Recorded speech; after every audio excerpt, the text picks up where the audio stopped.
Lubna Asgoud, Annie Moutamba, et Lorraine Le Pomelec. Je vais pour cela inviter ici Andrea Kaloubi. Elle est fondatrice de NAD Agency. Andrea est diplômée en sciences sociales et titulaire d'un certificat en prospective pour décideurs africains de l'UNESCO et de l'université Mohamed II, je crois que c'est au Maroc. 6, pardon, c'est au Maroc. D'accord. En 2023, elle a été nommée parmi les 100 jeunes les plus actifs en Europe et en Afrique par la Tribune.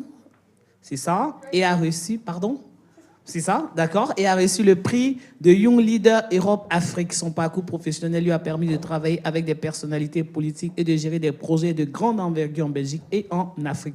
Forte de ses expériences, elle a fondé NAD Agency spécialisée en organisation événementielle, relations publiques, management de projets et apporteuse d'affaires. Mesdames et messieurs, merci de recevoir Andrea Kaloubi qui va modérer ce panel-là.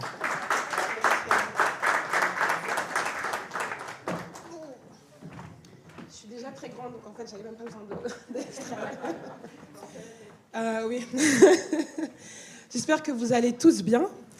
Alors, avant de faire monter les panélistes, je vais vous faire un petit exercice pour un peu vous mettre dans le mood de l'événement, et ça va un peu vous réveiller. Est-ce que je peux vous demander de vous lever? Mon code, c'est 1640. Alors ceux qui ont leur manteau, retirez-les, mettez-vous à l'aise, vraiment, on va passer un bon moment. Je vais accueillir des femmes exceptionnelles, donc j'ai besoin que vous soyez prêts pour les accueillir, d'accord? Et comme vous êtes debout, je voudrais que vous fassiez juste un geste, genre baillez, levez-vous, levez vos bras, étirez-vous, franchement, sentez-vous à l'aise là. Parce que ça fait du bien, il est quand même 11h, vous êtes là depuis 9h, enfin 8h. Ça fait du bien, n'est-ce pas? Ça fait du bien. Dites-vous bonjour, saluez-vous, dites-vous votre prénom, saluez-vous, comment vous appelez. Faites le networking, commencez déjà maintenant. Voilà, comment vous allez en fait? Comment vous allez? On ne se pose pas suffisamment la question de comment on va. Alors tout le monde a un peu fait connaissance, tout le monde s'est détendu. On va passer à un talk hyper intéressant dont j'ai l'honneur de modérer, qui s'intitule « Leadership féminin, les clés pour bâtir des alliances stratégiques ». Alors pour cela, je vais vous demander d'accueillir Lubna Asgoud, qui est une personne que j'aime beaucoup, particulièrement. Lubna est députée, a été élue en juin 2024. Elle est également une serial entrepreneuse, une entrepreneuse d'impact, qui a travaillé dans le secteur privé et public. Elle est également reconnue pour tous ses combats pour l'égalité des sexes et l'inclusion. Merci beaucoup, Lubna. Merci, Andrea. Merci à vous. On va aussi accueillir Annie Moutamba. Tu peux t'asseoir. Annie Moutamba, qui est cofondatrice de Meridian Partners et Bruxelles Africa. Annie est aussi consultante en communication en affaires publiques. Elle a également eu une carrière aux États-Unis à Washington, au sein de Africa Policy Information Center. Et Annie sera une de nos panélistes. La dernière panéliste que j'accueille, c'est Lorraine Le Pomelec. Si tu veux, tu peux t'asseoir ici. Voilà. Alors, Lorraine, toi, tu es cadre dirigeante, donc partenaire et shadow member de Page Executive. Exactement. Voilà, on va s'asseoir. Et on va un peu commencer le talk en vous posant quelques petites questions. Donc, je vais commencer par le fait que vous vous introduisez. Je vous ai un peu présenté brièvement. Mais si vous pouvez un peu nous expliquer ce qui vous a motivé d'être dans le secteur où vous êtes actuellement. Et ensuite, on passera à ce qui a permis qu'aujourd'hui, vous soyez des femmes d'influence, des femmes qui ont quand même réussi dans leur secteur de prédilection. Je sais que, par exemple, Lubna, tu as eu un très bon parcours où tu as dû refaire aussi un parcours étudiant, et bref, et tu as aussi guidé d'autres jeunes. Tu es un vrai modèle aussi pour pas mal de jeunes femmes. Et Annie, Annie et moi, Annie, c'est ma chouchoute de cœur. Et Annie, elle a un très grand parcours également de conseil. Et je suis très enchantée de te rencontrer, du coup, Lorraine, parce que j'ai compris aussi tes combats, j'ai un peu regardé, j'ai un peu fait des recherches sur toi. Je t'ai googlisé. Donc voilà, je vais vous laisser chacune à son tour se présenter et expliquer qu'est-ce qui vous a conduit à être dans les secteurs actuels. Et après, on passera aux clés stratégiques qui ont permis que vous réussissiez. Donc je vais commencer par Lorraine. Ah bah. Attends. Si tu t'en sors. Ça va Oui. Ça va. T'as besoin d'aide? C'est bon. Voilà. Mais c'est bon. Attends. Merci à tous pour votre accueil. Merci Andrea. Donc, pour rappel, moi aussi, ici aujourd'hui, je représente l'association des femmes chefs d'entreprise, qui est une association mondiale qui existe depuis 80 ans, qui est présente dans 120 pays, qui reprend 5 millions de femmes entrepreneurs. Donc, l'idée de cette association, c'est vraiment de promouvoir l'entrepreneuriat féminin, de le soutenir et d'améliorer la visibilité. Donc, je remplace Béatrice Dias, mon amie, qui a eu un accident de voiture à Sydney. Donc, toutes mes pensées vont pour elle et son rétablissement. Donc, c'est dans ce cadre-là que je suis là, donc une association de femmes internationales. Et pour mon parcours, voilà, l'idée, c'est au quotidien, je pense qu'on a tous un rôle à jouer pour l'inclusion, la diversité. Et moi, ça commence par mon travail tous les jours, et je pense qu'on aura l'occasion d'en reparler. Effectivement. Lubna, pourrais-tu te présenter? Aujourd'hui, tu es députée, mais tu as aussi un parcours entrepreneurial. Donc, peux-tu un peu expliquer ce qui t'a conduit à être députée aujourd'hui? Alors, merci Andrea pour cette invitation. Merci Sheila aussi. Et merci à tous et à tous de m'accueillir parmi vous aujourd'hui. Alors, par où commencer, Andrea? Alors, moi, je suis d'origine marocaine, donc je suis une enfant de l'immigration. Mes parents ont immigré en Belgique dans les années 60. Et donc, un peu comme beaucoup de jeunes qui me ressemblent à Bruxelles, mes parents étaient ouvriers, et donc j'ai eu un parcours scolaire un peu celui qui ressemble à tout le monde, sans savoir vraiment ce que je voulais faire vraiment dans la vie. Donc, j'ai travaillé à partir de l'âge de 17 ans, et ce n'est que plus tard que j'ai repris des études supérieures. J'ai arrêté l'école aussi, et puis après un jour je me suis dit ben voilà, il faut quand même que je termine et que je continue et que je puisse évoluer aussi. Et donc dans mon quartier à l'époque, on n'avait pas trop la perspective d'aller à l'université. C'était pas quelque chose qui se faisait dans mon quartier. C'était plutôt les jeunes filles qui me ressemblent, c'était plutôt le mariage. C'était ça qui était vraiment le Graal, la réussite d'une femme passait par le mariage. Et donc voilà. Et donc après, je suis sortie un peu des codes, donc j'ai fait différemment. Et j'ai fait des études supérieures, d'abord comme infirmière. Et j'ai beaucoup aimé mon métier d'infirmière, qui pour moi est un très très beau métier, un des plus beaux du monde, parce que c'est le métier où on est le plus proche des gens. Et à un moment, on avait bénéficié du plan cancer. C'était un plan fédéral.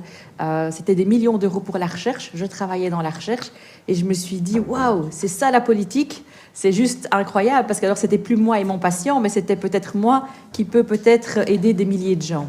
Et donc là, j'ai entamé un master en sciences politiques, économiques et sociales à l'UCL, tout en étant infirmière. Et puis au bout de ces études-là, je me suis engagée en politique à l'époque et j'ai travaillé dans différents cabinets ministériels, ce qui m'a permis de bien connaître la lasagne institutionnelle belge. Et puis, j'avais fait un passage chez la ministre de l'économie où j'aimais beaucoup le business. Je me suis découvert vraiment une passion pour l'entrepreneuriat et le business. Et donc, j'ai refait après encore des études en business. Mais à chaque fois, en me disant que, voilà, en fait, le fil rouge de ma carrière, c'est vraiment l'impact. Alors qu'on soit en politique ou dans l'entrepreneuriat, je crois que l'objectif commun, c'est d'avoir de l'impact positif dans la vie des gens. Et ça, c'est quelque chose pour moi, voilà, qui est quand même le fil rouge de toute ma carrière et qui est mon leitmotiv aussi pour la suite aujourd'hui. Alors, j'ai eu, comme tu dis, une carrière d'entrepreneuse, donc où j'ai créé différents projets. J'ai toujours été investie dans l'inclusion, justement. Pour moi, la diversité est vraiment une richesse. On parlait tout à l'heure, les intervenants, on parlait de l'héritage culturel, on parlait de peut-être aussi notre mission à nous, jeune génération, de pouvoir savoir d'où l'on vient pour savoir où on va. Et ça, je pense que c'est essentiel. Et je crois que dans notre héritage culturel africain, on a des sagesses et des sagesses anciennes qu'on ne doit pas oublier et qui vont nous permettre, nous, aujourd'hui, de peut-être réussir, peut-être même mieux que d'autres. Et donc voilà, donc je pense que voilà, qu'on ne doit pas abandonner qui on est, bien au contraire. On doit aujourd'hui on vit en Belgique, pour la plupart, on est aussi belge et on a nos origines africaines. Et c'est, je pense, la plus-value aussi qu'on peut apporter aujourd'hui à la Belgique. Mais pour en revenir à mon parcours entrepreneurial, j'ai beaucoup travaillé dans le milieu de la technologie, en tout cas pour l'inclusion des femmes surtout dans les milieux technologiques et dans l'entrepreneuriat. J'ai créé différents programmes. J'avais créé il n'y a pas longtemps une plateforme pour soutenir les femmes entrepreneurs dans leur recherche de financement, là où vraiment le bas blesse et on voit que c'est un frein important. Et puis après, voilà, puis on est venu me chercher, j'ai refait le pas de la politique en me disant, ben voilà, je pourrais peut-être avoir encore plus d'impact aujourd'hui au niveau du Parlement pour changer les lois, pour ouvrir aussi les yeux sur certains sujets et qui, moi aussi, avec tout mon parcours, amener aussi cette expertise, amener mon réseau. Il y en a beaucoup ici que je connais. Et donc, il y a des problématiques peut-être spécifiques auxquelles je suis sensible et auxquelles peut-être mon groupe politique est peut-être un peu plus éloigné. Cette richesse, cette diversité, c'est ça que j'ai envie aujourd'hui d'apporter au Parlement. Merci beaucoup, Lubna. Annie, alors explique-nous un peu ce qui t'a conduit à faire donc, la communication et dans quoi tu t'es développée et pourquoi. Vous m'entendez ? Oui. Alors, tu me fais parler après Lubna, merci, qui a une énergie et un parcours incroyable. Donc, je suis Annie Mutamba, bonjour à tous. Je suis consultante en affaires publiques. Alors, globalement, je crée des ponts, donc comme beaucoup d'entre vous ici, mais ma spécificité, c'est que je crée des ponts entre des acteurs publics et privés en Afrique et des acteurs ici européens, notamment des institutions européennes. Donc certains appellent ça du lobbying ou de l'influence. Globalement, c'est de la communication pour aider ces deux mondes qui souvent ne parlent pas le même langage très régulièrement, et surtout à se rencontrer, pas uniquement à des niveaux très élevés, où on veut toujours rencontrer les décideurs, etc., mais à tous les niveaux, parce que c'est vraiment à tous les niveaux que la différence peut se faire. Alors, je suis comme Lubna, moi je suis aussi une enfant d'immigrés, je suis fille d'immigrés congolais, je suis née congolaise, zaïroise à l'époque. Et ce qui m'a conduit à embrasser ce métier, qui est aussi devenu ma passion, ça commence en fait je vais vous raconter cette petite histoire qui commence en 2005. Elle est courte, hein, je te rassure. En 2005, je travaillais à l'époque pour le Conseil européen de l'industrie chimique, qui est en fait le lobby européen du secteur de la chimie, qui représente tout ce que vous pouvez imaginer comme entreprise multinationale du secteur chimique, mais aussi pétrochimique, pétrolier, pharmaceutique, etc. Et donc leur rôle, c'est de représenter leurs intérêts qui sont colossaux auprès des institutions européennes.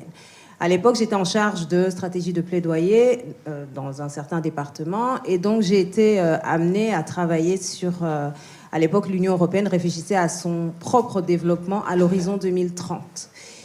On est en 2005, donc ça aussi, on parlait tout à l'heure de vision, etc.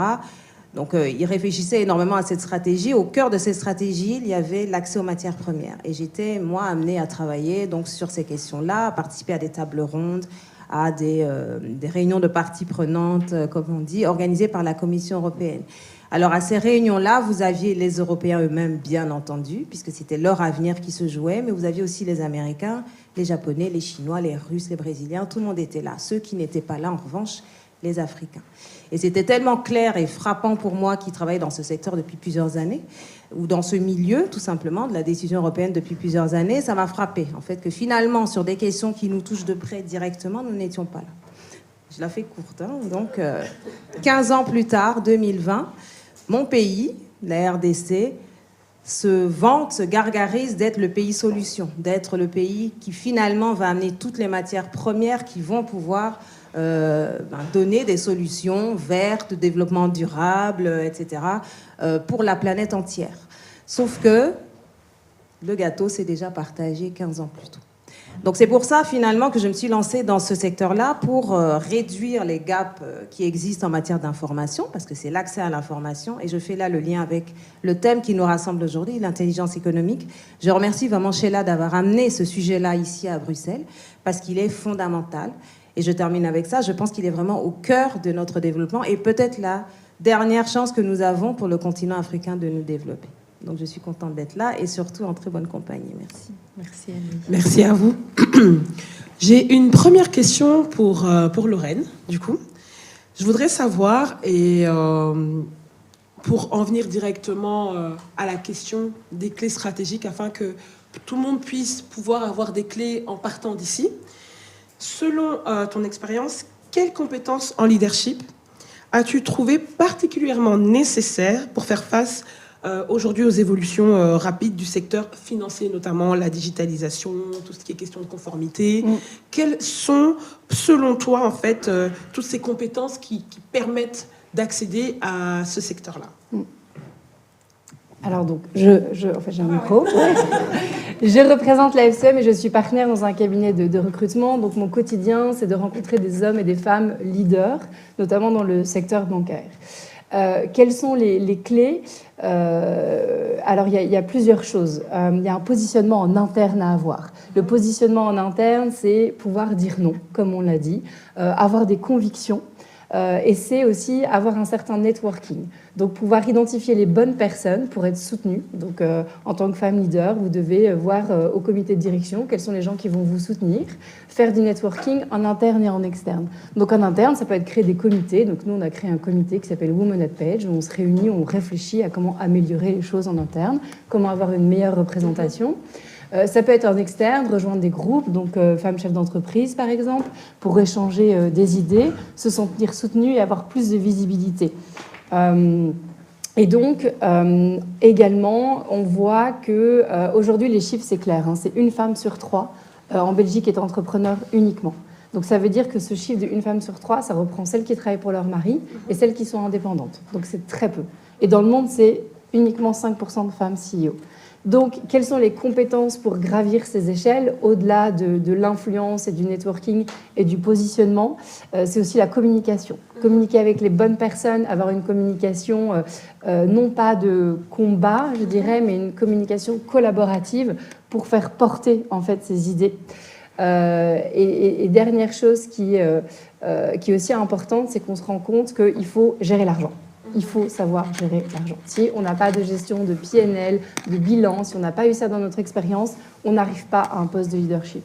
Donc il faut avoir cette expérience de gestion de bilan et des comptes pour pouvoir y accéder. Donc il y a vraiment un part stratégie, réseau, communication, financier et vraiment positionnement.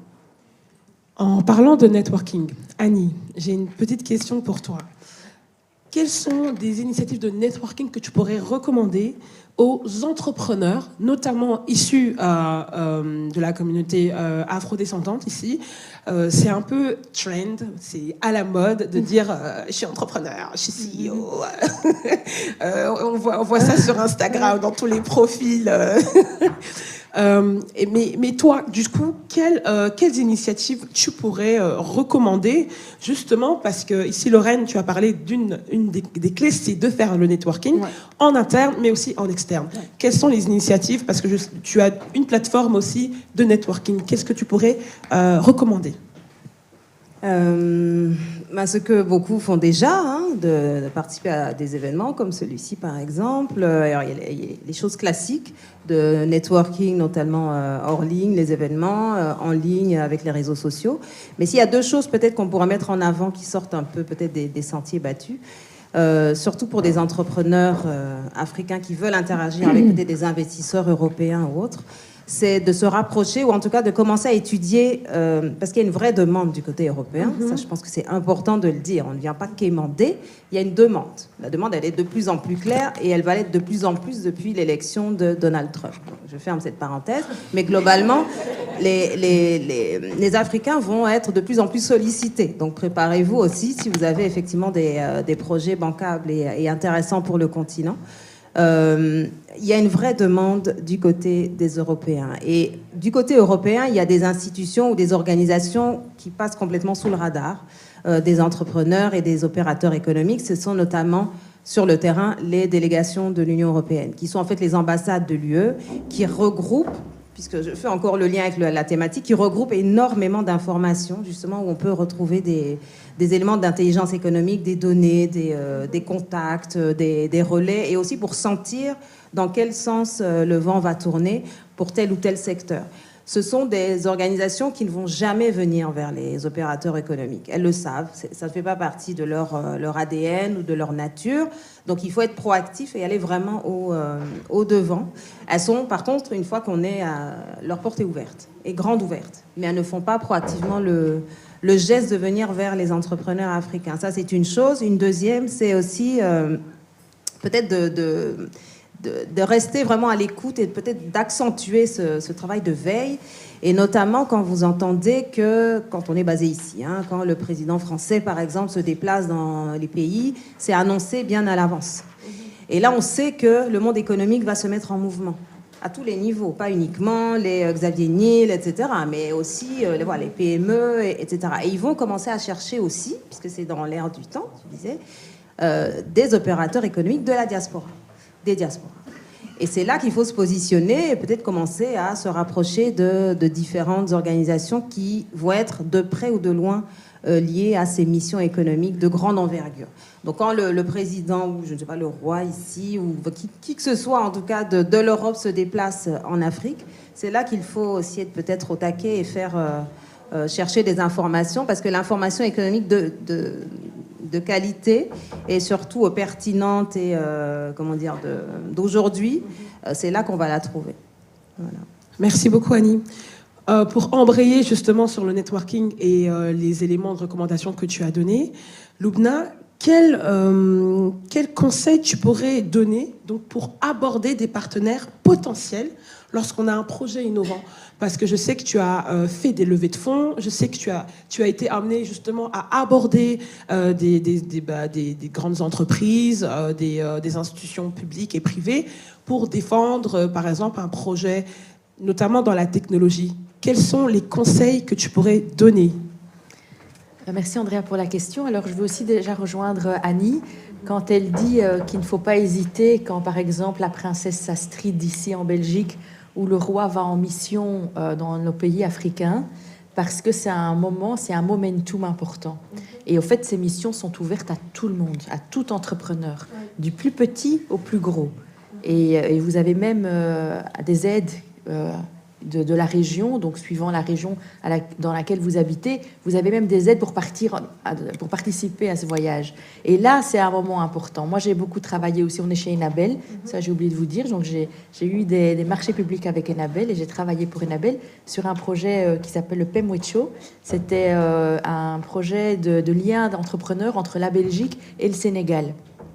Et en fait, il y a des projets comme ça qui existent. Il faut pouvoir... Et je sais que Enabel, justement, est sur différents projets en Afrique, différents projets entrepreneuriaux, de liens entre la diaspora belge, mais aussi les belgo-belges et les entrepreneurs des pays, pour faire le lien et pour vous permettre de faire du business ensemble. Donc là, il y a une mine d'informations, mais il y a aussi des opportunités. Et aujourd'hui, il y a un appel vers les entrepreneurs de la diaspora. Donc vraiment, c'est maintenant, comme tu disais, il y a une place à prendre et il faut y aller, quoi. Alors, si j'ai un conseil à donner, tout à l'heure, la jeune femme juste avant, voilà, tu es là, pardon. Tu donnais le conseil de la vision. Il faut avoir une vision. Avant de vouloir justement se dire on va aller networker ou on va faire des partenariats, il faut déjà avoir la vision de vous dire qui vous voulez, c'est quoi votre target, c'est quoi la cible et qui vous voulez vraiment avoir et pourquoi vous voulez les avoir avec vous. Et quand vous les avez identifiés, pouvoir les connaître avant même de les rencontrer. Faites vos recherches. Aujourd'hui, voilà, Internet, tu disais, c'est une mine d'informations aussi, avec toutes les informations que vous pouvez croiser, les connaître, les targeter avant de les rencontrer. Et comme ça, quand vous les rencontrez, vous êtes prêts et vous savez ce qui les intéresse. Moi, pour vous donner un exemple, je devais faire des partenariats, justement, parce que j'ai créé un réseau de solutions de financement pour les femmes, justement, entrepreneurs, et on va du prêt d'honneur à 0% jusqu'à la levée de fonds en plusieurs millions. Je voulais rencontrer un gros fonds, un fonds que personne ne connaît. les gros fonds, les grosses familles, personne ne les connaît.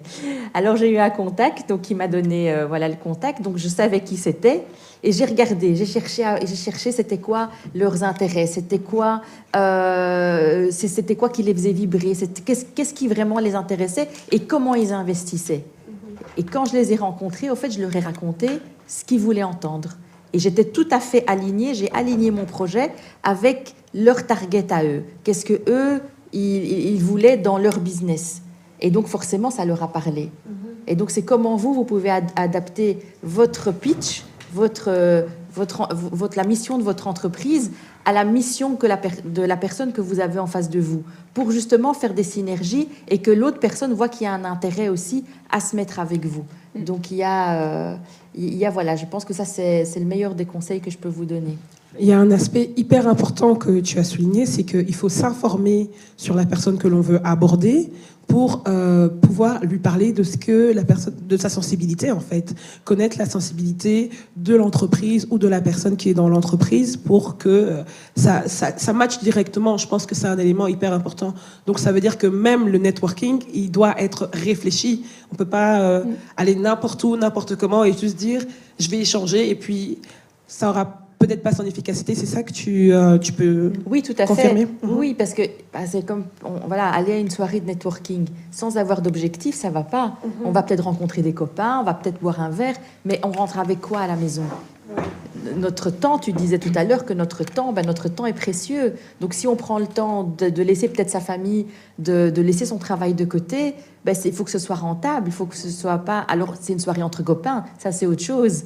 Mais si on y va pour quelque chose, il faut qu'on sache pourquoi on y va.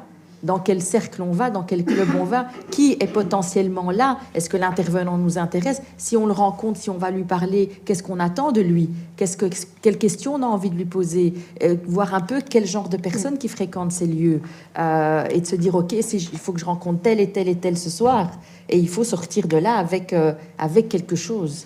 Et si je peux ajouter, effectivement, la préparation est clé, la vision est clé, mais n'oubliez pas que le meilleur... commercial, c'est vous-même. Restez vous-même avec vos valeurs et soyez liés à votre héritage. On en parlait tout à l'heure, vos valeurs, parce que je pense que c'est vraiment ça la clé. Si vous arrivez directement en disant j'ai besoin, la personne va se fermer. Donc essayez de créer un premier contact sans forcément parler business, mais une première introduction sur qu'est-ce que vous avez pensé de ce panel, un partage d'actualité, un partage de quelque chose que vous aimez bien, pour créer ce lien qui ensuite va amener à la confiance. Mais votre meilleur ambassadeur, c'est vous. J'espère que vous prenez des notes. Je vois très peu de personnes écrire, mais il faut bien retenir tout ce qui est dit ici. Je vais poser une dernière question, du coup, où je voudrais que chacune d'entre vous puisse répondre.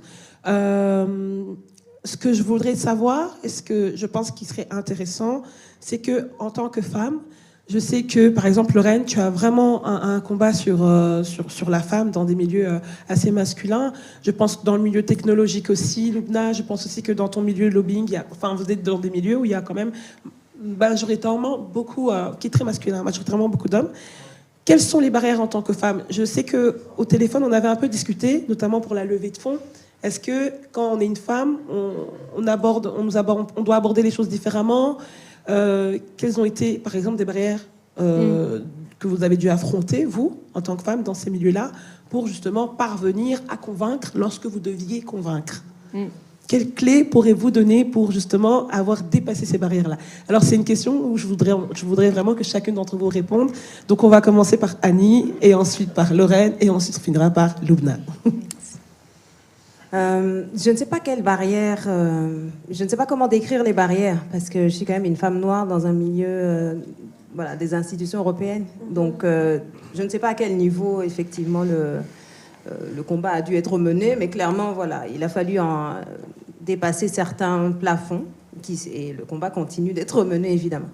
Mais je dirais que pour parler plutôt de solutions que de problèmes, peut-être que si on met l'accent sur la spécialisation, dès le moment où en fait vous montrez votre crédibilité parce que vous connaissez tel ou tel dossier ou tel sujet, les portes commencent un peu à s'entrouvrir et puis il faut foncer. Là, c'est clair qu'il faut non seulement montrer sa crédibilité, mais aussi être assertif et enfoncer cette fameuse porte. Avoir quand même un plan, je reviens sur ce que Lubna disait, un plan, une vision, être clair sur là où on va, sinon on peut se laisser balader aussi facilement. Et c'est vrai qu'en tant que femme, on doit constamment rappeler finalement que on a notre place ici, on est assis là pas par hasard, On n'est pas tombé complètement par hasard dans ce sujet. Et si on est à cette table-ci, c'est pas parce qu'on y a été invité, c'est peut-être aussi parce qu'on a considéré que soi-même qu'on pouvait contribuer. Donc montrer qu'on peut contribuer et pas être dans le combat. Je pense que c'est toi qui disais ça tout à l'heure, d'être dans une communication constructive et non pas militante comme ça en permanence, parce que ça aussi ça épuise, hein, pour faire le lien avec l'équilibre entre vie privée et vie professionnelle. Je pense que c'est épuisant de tout le temps devoir prouver qui on est. Mais un dernier mot là-dessus, puisqu'il y a beaucoup quand même de représentants des diasporas ici qui représentent sans doute différents pays. En termes d'assertivité, il faut vraiment qu'on se rende compte qu'on est une force énorme.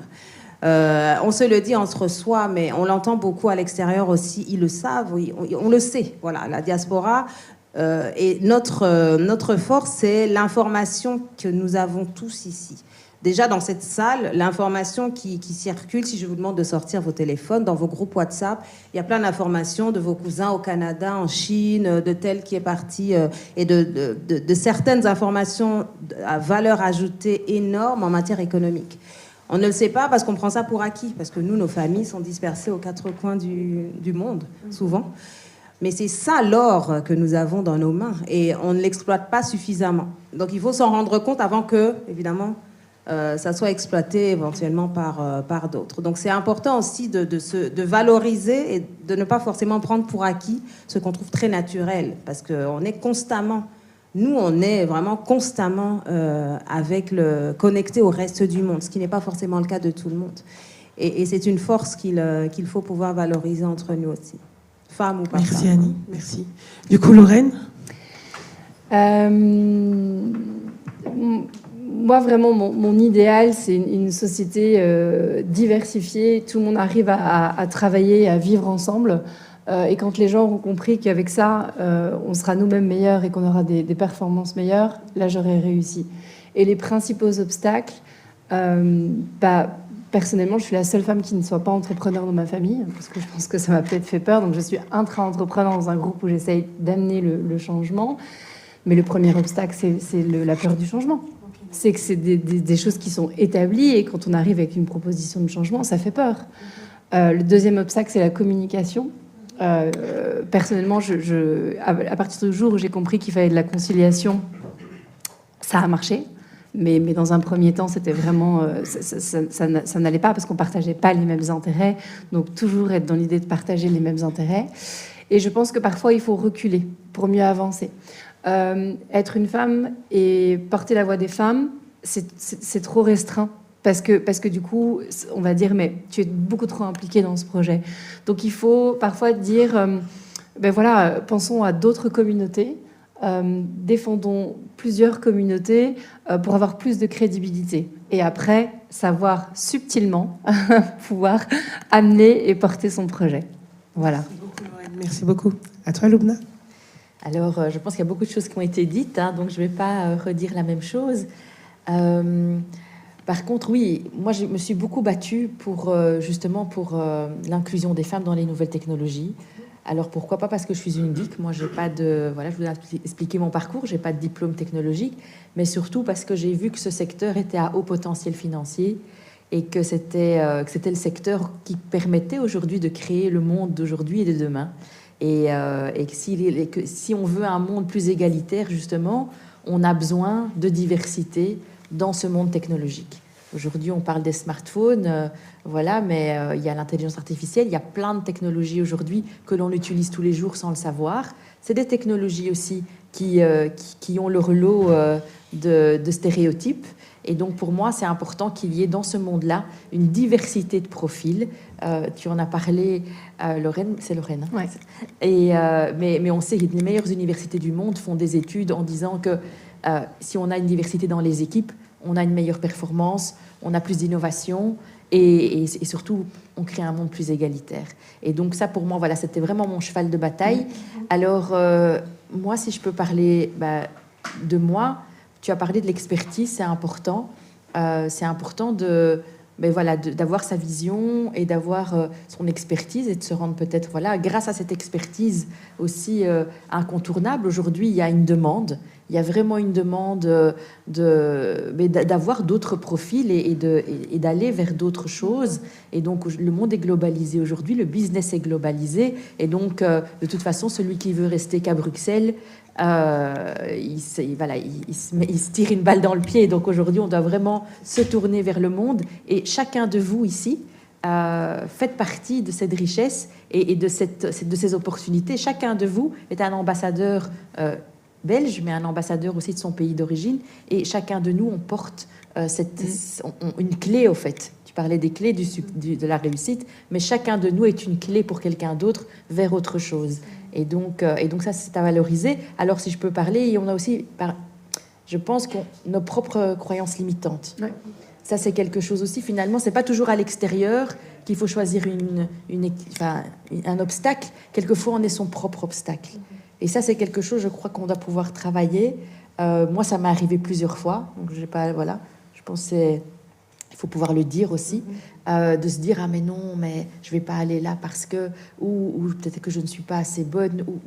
Et au fait, finalement, on se met nos propres barrières. Et quelquefois, il faut vraiment développer sa confiance en soi. On l'a dit tout à l'heure, l'entrepreneuriat, c'est vraiment du développement personnel aussi. Je crois que c'est le meilleur chemin pour se développer personnellement, parce qu'il n'y a que vous. Et là, vraiment, travailler sur sa confiance en soi et dépasser ses propres croyances limitantes, ça, je crois que c'est une des clés aussi importantes. Vous avez dit pas mal de choses en commun, d'ailleurs, Lorraine et toi, justement. Et je vous remercie pour ces échanges. Je voudrais savoir s'il y a des questions que vous souhaitiez poser à nos panélistes. Oui, on prendra une question.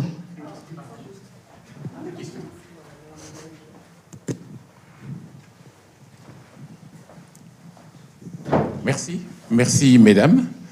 Une question pour Ali. Je pense qu'elle m'a laissé un peu sur ma faim quand elle a parlé de la RDC qui, en 2020, je pense, se proposait comme un pays solution et qui arrivait un peu tard. Vous avez dit à la table du partage. Ça m'a un peu laissé un peu sur ma faim. C'est quoi l'espoir alors pour la RDC? C'est trop tard ou il y a encore moyen? On peut en parler en détail plus tout à l'heure si vous voulez, mais globalement, donc à l'époque, en 2005, la question se posait de qui va avoir accès aux matières premières et où sont-elles. Et c'est à ce moment-là qu'il faut être autour de la table, en fait, finalement. Donc plus le temps passe, plus la stratégie européenne non seulement se met en place, mais se met en œuvre. Donc quand on se réveille 10 ans, 15 ans plus tard, avec effectivement, quand on est venu nous dire et qu'on entend partout, et c'est vrai que les Congolais, en tant que peuple, on s'est réveillé à ce moment-là en disant mais non, mais tout passera par nous, finalement. Hein, les voitures vertes, les bâtiments intelligents, etc. Toutes ces matières premières, elles seront prises chez nous. Donc sans nous, finalement, le monde ne peut pas se rendre plus durable, etc. Donc c'était aussi une question de fierté et c'était un message d'espoir, effectivement, pour beaucoup de Congolais et d'Africains de manière générale. On sait très bien que la plupart des matières premières qui vont permettre quand même à ce monde de se perpétuer, la solution passera par le continent africain.